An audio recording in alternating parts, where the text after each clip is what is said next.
Hey guys, Underground Geek here.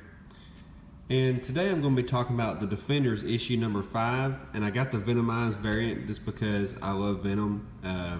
Venom is my favorite character. Fight me, okay? But anyway, so Midtown Comics is actually going to get me another copy because obviously it's damaged when it got here. But and I also had a bend in the corner of the page. Look at that! Erroneous. But anyway, let's look at this cover here. Is that not awesome? Standing over the Defenders. That's Diamondback as a Venom. Is that not awesome? Well, as awesome as that cover is, I'm going to go ahead and tell you, none of this happens in this comic. Which sucks.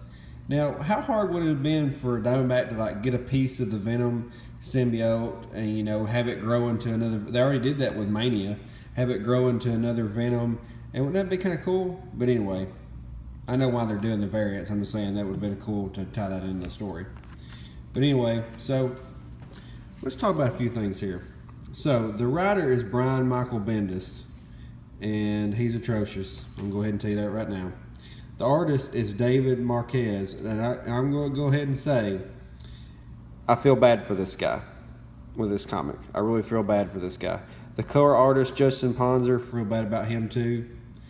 Both of them worked on the cover, and the variant cover was by Marquez and Rochelle Rosenberg.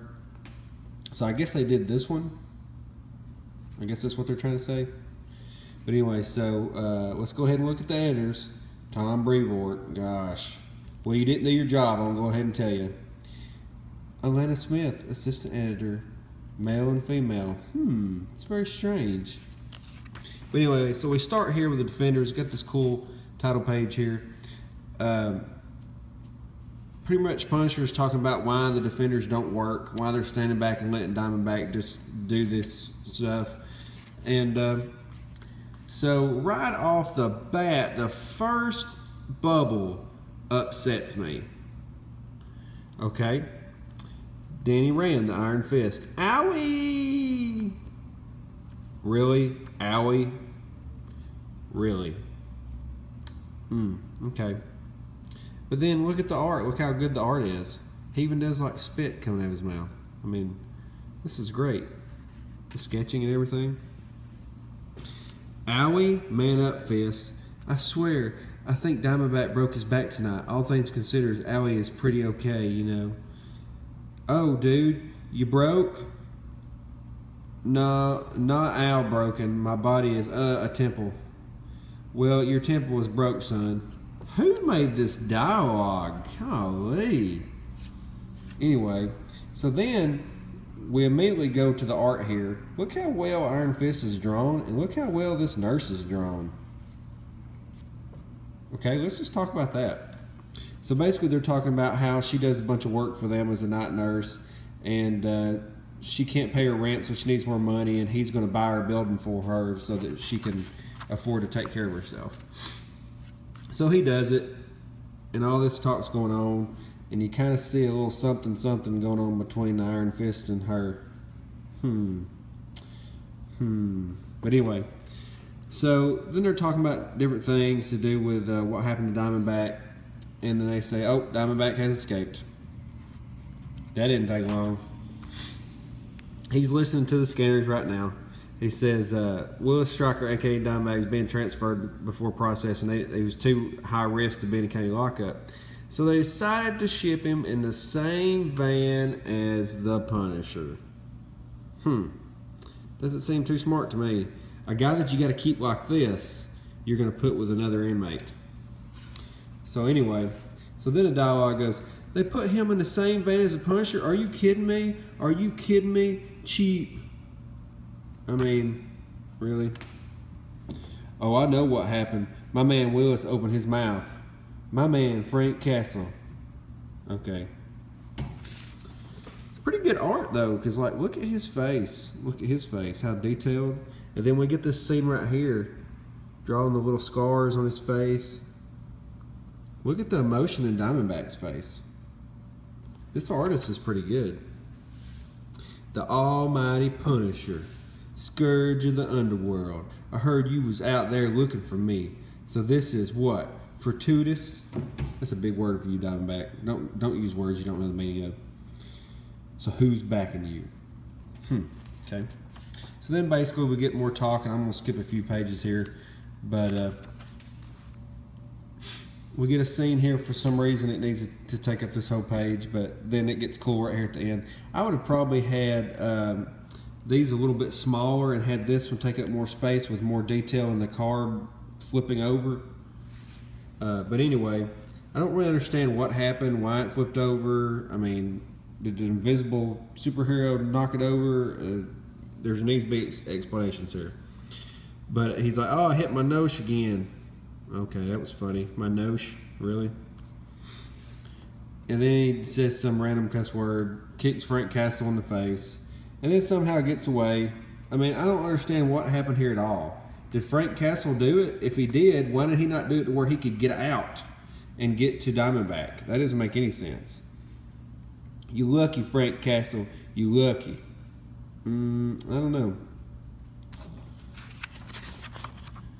But anyway, so then we get this great shot here of the defenders, and we get some pretty good dialogue too. But instead, we're going to have 2/3 of the page being a random moon with them jumping, and not very good artwork on this part.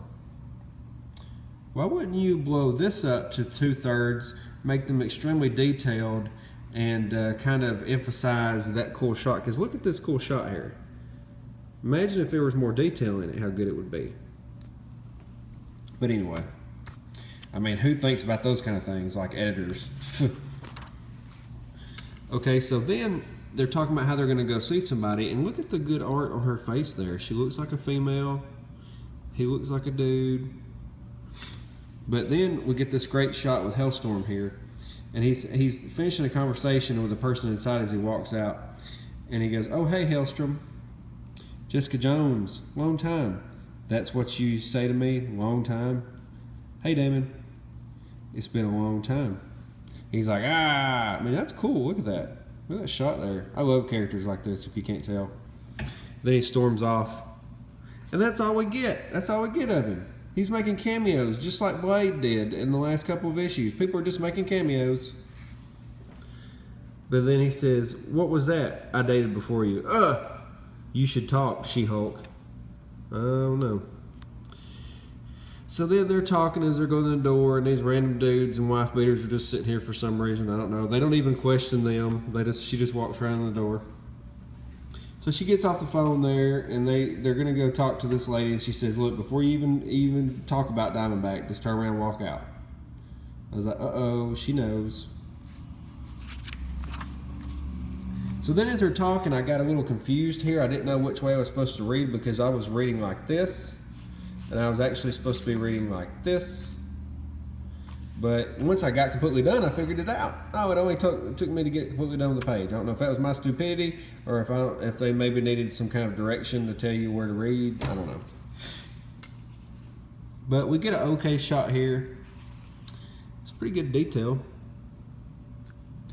They're talking about how they need her to help them find Diamondback, long story short. And pretty good art there. It dips down a little bit in some scenes, but for the most part, they got a lot of emotion on their face. You know how a lot of artists don't do emotion nowadays? Everybody has a different expression in each picture, okay? There's not really the same face. The only thing I would think maybe was the same would be kind of that one, but for the most part, they got different expressions. But then we get this cool shot here, another cool shot, but we're going to separate it by these shots. Come on, man, zoom those up a little bit. Make these smaller. Why do these have to be big? But then we get this cringy talk here. Basically, they've been playing a joke on Daredevil. They don't know his name, so they've been calling him Gary. And he said, "Thanks, Gary. My name's not Gary. Isn't that what you would say if your name really was Gary?" Yes. So then they're talking about why he wears a mask and he's trying to be creepy.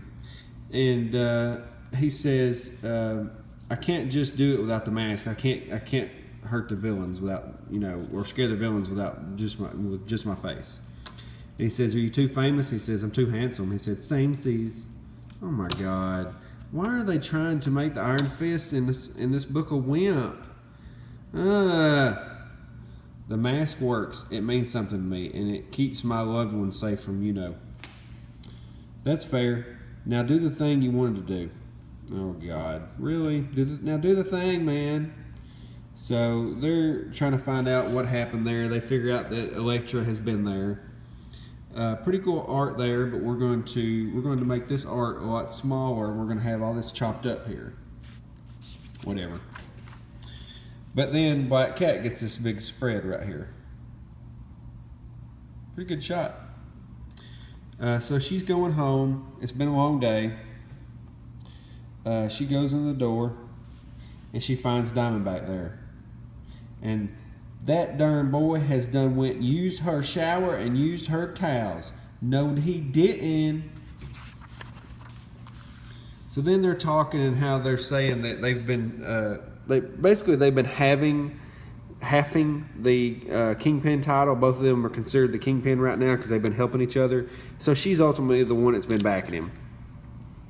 And he says that he doesn't think that there needs to be two Kingpins. And she's like, "Oh yeah, I agree, totally agree." And that's not something that she would say. She wouldn't just assume that he was going to leave it to her. She's too smart for that. She's a thief. She's going to know that he's going to try to take her out. And she's already running things now anyway. She's a lot smarter than this. But so then we get a pretty cool shot of Diamondback there. And she says, "Yeah, thank you." And she says, "See, you're acting like it's you." Uh-oh, that ain't good. Immediately, she should have had something ready for him. But anyway, so she says, "Okay, let's take a step back. Let's have some optics." Oh my God, who started using these words? "You are on the run from the cops and holed up here naked in my living room. I am none of those things." And he just pulls out a gun and shoots her. Bam. Pop, pop, pop. Those are bullets. Did you know that? Those are bullet sounds. Pop, pop, pop. Pop. And this is where I got confused because they start trying to make him talk like very ghetto all of a sudden, and it bleeds the sentences together. "Guys I know said you was an inhuman or something." "What?" "Call Luke and Jessica." Pop. They heard it. Dee-doo, dee-doo. She's like, "Oh crap. I knew you was nothing." Pop, pop, pop, pop. To be continued. Really? You just shot Black Cat just like that? I don't understand how it would have been that easy, but whatever. Whatever at this point, nothing matters, So then, the next issue, we got freaking Deadpool. Are you kidding me?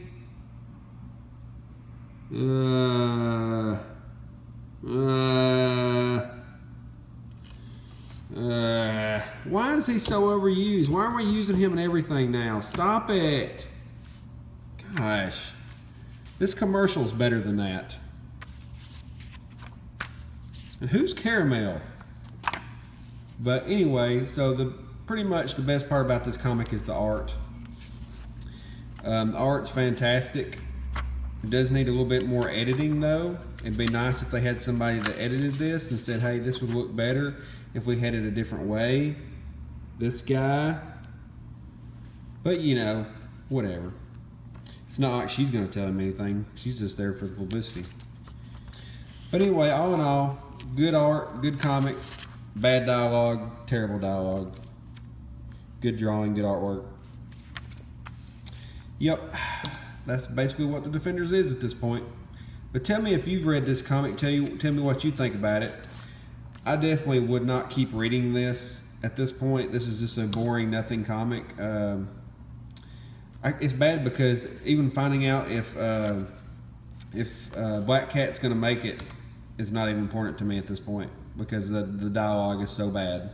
But anyway, guys, that's all I got.